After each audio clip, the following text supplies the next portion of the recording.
គោរពជំរាបសួរដល់ប្រិយមិត្តទាំងអស់គ្នាស្វាគមន៍មកកាន់អេពីសូតថ្មីរបស់ខ្ញុំបាទផ្ទាល់នៅក្នុង Channel របស់ខ្ញុំចឹងថ្ងៃនេះខ្ញុំសូមនិយាយពី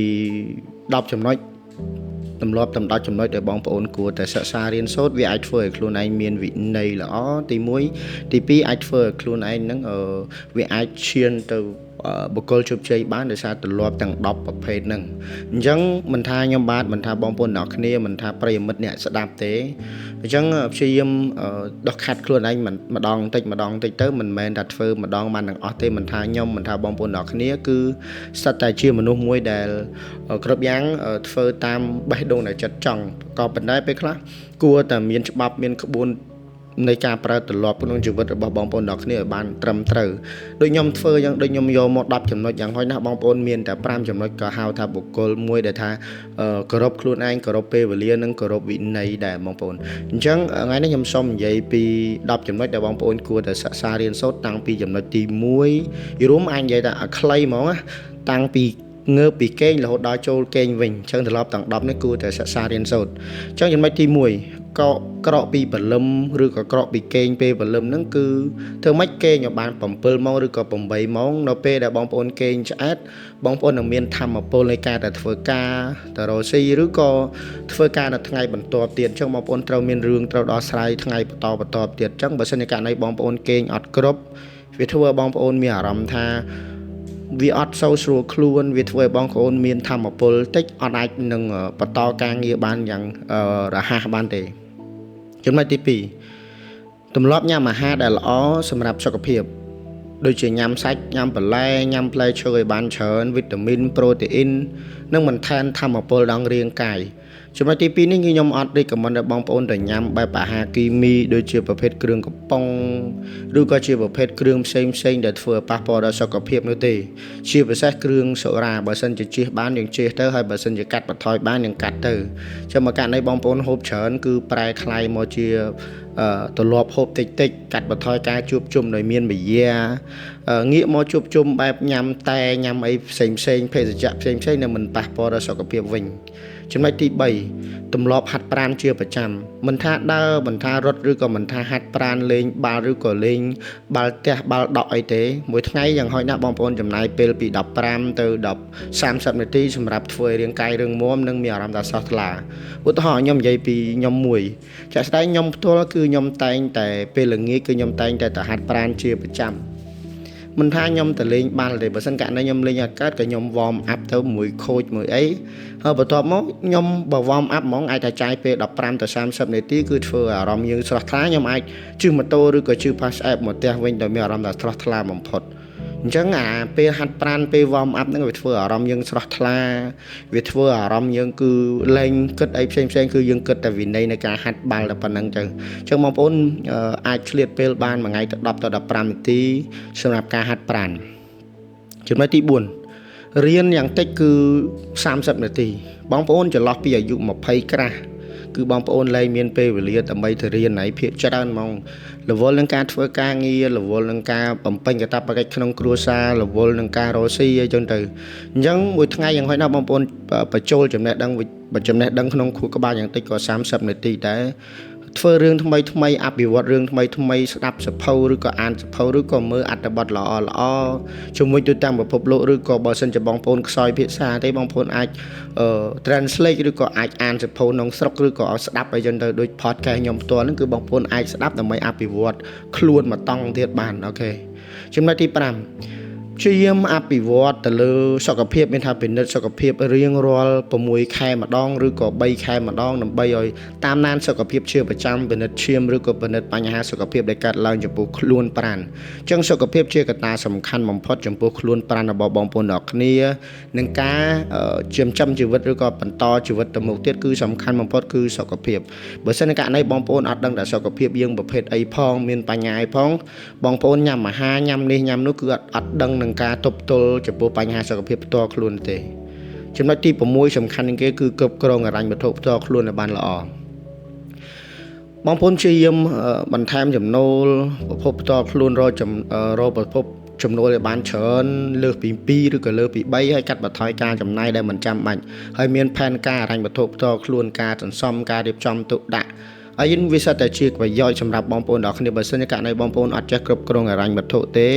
ទោះមានលុយច្រើនប៉ុណ្ណាក៏ដោយក៏នៅតែមានបញ្ហារឿងហិរញ្ញវត្ថុដែលមិនថាខ្ញុំថាគេទេតែបានចាយគឺចាយយើងអត់យល់ថាវាបែបម៉េច1 2 3 4 5អញ្ចឹងទៅអញ្ចឹងបងប្អូនរៀនតទៅនឹងហិរញ្ញវត្ថុគឺសំខាន់បំផុតចំណុចទី7នឹងរៀនគ្រប់គ្រងពេលវេលាខ្លួនឯងការចេះបែងចែកពេលវេលានិងធ្វើការងារមានប្រសិទ្ធភាពនឹងគឺសំខាន់បំផុតឧទាហរណ៍ខ្ញុំរងថ្ងៃខ្ញុំមានការងារចំនួន5ខ្ញុំរកស៊ីផងខ្ញុំធ្វើការផងខ្ញុំមានការងារ part time របស់ខ្ញុំផង freelance ផងហើយខ្ញុំមានតទៅនឹង event ឬក៏ project ដែលខ្ញុំត្រូវធ្វើចឹងខ្ញុំមានការងាររហូតដល់5ក្នុងមួយថ្ងៃសួរថាតើខ្ញុំបែងចែកពេលវេលាយ៉ាងម៉េចត្រឡប់ឲ្យខ្ញុំមកផ្ទាល់ហ្មងព្រឹកឡើងខ្ញុំងើបពីគេខ្ញុំលុបមុខខ្ញុំញ៉ាំអីឲ្យឆ្អែតខ្ញុំដើរទៅចាយពេល1ម៉ោងសម្រាប់ដើរទៅទិញកាហ្វេខ្ញុំញ៉ាំអីឲ្យឆ្អែតខ្ញុំក្រោកម៉ោង6ម៉ោង9គឺខ្ញុំដឹងហើយកិច្ចការហើយការញ៉ាំបាយមួយទឹកអីចឹងទៅចឹងខ្ញុំមកវិញខ្ញុំកាន់ប៊ិចកាន់សភៅខ្ញុំសរសេរផែនការខ្ញុំត្រូវធ្វើទាំងអស់ក្នុងលីសភៅឬក៏ line up ការងារបន្ទាប់មកខ្ញុំ complete ម្ដងមួយបន្ទាប់មកខ្ញុំ check ឡើងវិញខ្ញុំធ្វើបានប៉ុណ្ណាហើយបន្ទាប់មកខ្ញុំញ៉ាំបាយពេលថ្ងៃខ្ញុំព្យាយាមធ្វើម្ដងទៀតចន្លោះពីម៉ោង2ដល់ម៉ោង3ក៏ខ្ញុំហើយកិច្ចការទាំង5ប្រភេទហ្នឹងហើយអញ្ចឹងចន្លោះពីម៉ោង4ឡើងគឺខ្ញុំចាប់ផ្ដើមហៅគ្នាឬក៏ហៅមិត្តភ័ក្តិទៅដើរលេងឬក៏ទៅហាត់ប្រាណឧទាហរណ៍ទៅទាត់បាល់bây giờខ្ញុំពេលល្ងាចខ្ញុំទាត់បាល់អញ្ចឹងទាត់បាល់មានកន្លែងផ្សេងដែលយើងប្រកួតអញ្ចឹងឧទាហរណ៍យើងទៅហាត់មានថ្ងៃហាត់មានថ្ងៃប្រកួតមានថ្ងៃប្រកួតមិត្តភាពអញ្ចឹងទៅអញ្ចឹងទាំង5ហ្នឹងគឺខ្ញុំធ្វើតែប្រហែលម៉ោងទេអញ្ចឹងការងារយើងមានប្រសិទ្ធភាពហើយយើងចេះបែងចែកពេលវេលាពេលយប់យើងមកសិក្សាបន្ថែមការងារដែលសេះសល់គឺយើងឆែកបន្ថែមម៉ោង10យើងចូលសម្រាកគឺចប់កិច្ចការតែម្ដងស្អែកឡើងយើងធ្វើអញ្ចឹងបន្តទៀតអានេះចំណុចទី7អធិស្ឋានចំណុចទី7គឺគ្រប់គ្រងពេលវេលាឲ្យមានប្រសិទ្ធភាពចំណុចទី8រៀនសម្រាកបានត្រឹមត្រូវជាធម្មតាពេលថ្ងៃទម្លាប់គេង20នាទីទៅយើងដាក់ពេលវេលាសម្រាកបើសិនជាមាននាឡិកាគឺល្អហ្មងមានន័យថាយើងដាក់ម៉ោងរោចំនួន20នាទីយើងសម្រាកយើងបិទទូរស័ព្ទហើយយើងសម្រាកលុបមុខហើយយើងទៅគេងឲ្យបានស្ងប់ស្ងល់ក្នុងរយៈពេល20នាទីអញ្ចឹងមួយសប្តាហ៍យើងត្រូវតែធ្វើបែបហ្នឹងរហូតតែម្ដងហើយព្យាយាមមួយខែឬក៏មួយសប្តាហ៍យើងព្យាយាមទៅដើរលេងកន្លែងស្ងប់ស្ងាត់ឧទាហរណ៍ខ្ញុំចង់ជិះម៉ូតូខ្ញុំចូលចិត្តជិះម៉ូតូខ្ញុំជិះម៉ូតូទៅខេត្តទៅកោះកុងទៅណាទៅណីយ៉ាងទៅខ្ញុំទៅសម្រាកមួយយប់ហើយខ្ញុំមកវិញចឹងពី3ខែយើងព្យាយាមធ្វើអញ្ចឹងខ្ញុំជឿតែអ្នកគ្នានឹងចាក់អភិវឌ្ឍខ្លួនឯងហើយអ្នកគ្នានឹងស្រឡាញ់ភាពស្ងប់ស្ងាត់ទៅព្រៃយើងសមាធិឬក៏ទៅកន្លែងដែលស្ងប់ស្ងាត់ទៅរកកន្លែងថ្មីសាក់លបងធ្វើរឿងថ្មីនៅតាមបណ្ដាខេត្តយើង enjoy បងប្អូនអាចមើលឃើញការរស់នៅរបស់បរទេសបានបរទេសកាលណាមករស់នៅស្រុកខ្មែរឬក៏មកលេងស្រុកខ្មែរម្ដងពួកគាត់ចូលចិត្តអារឿងបុកមហូបដោយការ challenge ទៅដើរលេងទៅអីមួយជនជាតិខ្មែរឬក៏ធ្វើអីផ្សេងអញ្ចឹងដោយសារពួកគាត់វាមានអា challenge live ឬក៏ live challenge ពួកគាត់ហ្នឹងគឺចូលចិត្តធ្វើរឿងថ្មីចូលចិត្តអភិវឌ្ឍនឹងជីវភាពការរស់នៅបែបថ្មីអញ្ចឹងតាមណាអឺរ៉ុបភិជនគឺបែបហ្នឹងអញ្ចឹងបងប្អូនរៀនពីគេទៅដូចជាជប៉ុនដូចអីការរស់នៅពួកគាត់គឺចូលចិត្តបែប challenge គ្នាទៅវិញទៅមកក៏ប៉ុន្តែមិនមែនដល់ថ្នាក់ challenge ពេកបាត់បង់ដល់បញ្ហាដល់ខ្លួនឯងអញ្ចឹងទេមិនមែនទេខ្ញុំព្យាយាមបែងចែកអាចរវាងការទៅរកទីកន្លែងថ្មីឬក៏ challenge បែបថ្មីឬក៏ទៅរកមានបញ្ហាតែប៉ុណ្្នឹងឯងចំណុចទី9រៀនចិត្តដាច់រៀនបោះបង់នៅអ្វីដែលមិនត្រូវការរៀនរៀបចំឲ្យការងារអីផ្សេងហ្នឹងទៅឧទាហរណ៍ខ្ញុំចង់ឲ្យបងប្អូនរៀបចំពីជីវិតខ្លួនឯងឧទាហរណ៍ខ្ញុំចង់ឲ្យបងប្អូនរៀនចិត្តដាច់បងប្អូននៅក្នុងបន្ទប់មួយអត់ល្អទេអញ្ចឹងបងប្អូនគូតែកែខៃថាបើសិនជាករណីបន្ទប់នឹងរៀបចំឲ្យស្អាតប្រហែលជាបន្ទប់នឹងគឺមានបរិយាកាសល្អជាងមុនអញ្ចឹងបងប្អូនរៀនប្រឹងមកទោះបីបងប្អូនមានភាពខ្ជិលចោសមិនក៏ដោយខ្ញុំចង់ឲ្យបងប្អូនហ្នឹងចិត្តដាច់តែត្រូវធ្វើមកធ្វើឲ្យស្អាតរៀបចំឲ្យស្អាតទៅរៀនត្រឡប់ធ្វើបែបហ្នឹងតែឲ្យបើសិនជាមិនធ្លាប់បោះរៀនបោទៅវិញទៅមកហើយទៅបីមិនក៏ដោយប្រឹងធ្វើយូរទៀតត្រឡប់ហើយចូលចិត្តភាពស្អាតចូលចិត្តកន្លែងស្អាតចូលចិត្តកន្លែងគេងបានមានកន្លែងសម្រាកមានកន្លែងសម្រាប់រៀនមានកន្លែងសម្រាប់ធ្វើការយូរនឹងអាជីវិតយើងគឺបែបហ្នឹងចូលចិត្តទម្លាប់ភាពស្អាតចំណុចទី10ចុងក្រោយគេជាចំណុចមួយដែលខ្ញុំចាប់អារម្មណ៍ដែរជាចំណុចមួយដែលបងប្អូនរកថ្ងៃគឺធ្វើអត់បានទេសឹងតែ 80% គឺធ្វើអត់បានកាត់បន្ថយពេលវេលាជាមួយនឹងបណ្ដាញសង្គមបងប្អូនយកកន្លែងហ្នឹងគឺកាត់បន្ថយមួយថ្ងៃត្រឹមយំពី1ម៉ោងចុះក្រោមឧទាហរណ៍មួយថ្ងៃធម្មតាបងប្អូនលេងបណ្ដាញសង្គម social media រយៈពេល10ម៉ោងមិនថាធ្វើការទាំងលេងទាំងឆែកមើលអីចឹងទៅវាចាយពេលរយៈពេល10ម៉ោងអញ្ចឹងបងប្អូនសាកតាមខ្ញុំធ្វើដូចខ្ញុំបងប្អូនកាត់បន្ថយមក មួយថ្ងៃ1ម៉ោងឧទាហរណ៍ធ្វើរយៈពេលមួយសប្តាហ៍ជាប់គ្នាអញ្ចឹងបើសិនកាលនេះបងប្អូនធ្វើ10ម៉ោងមើល10ម៉ោងបងប្អូនកាត់បន្ថយ1ម៉ោងសម្រាប់មើល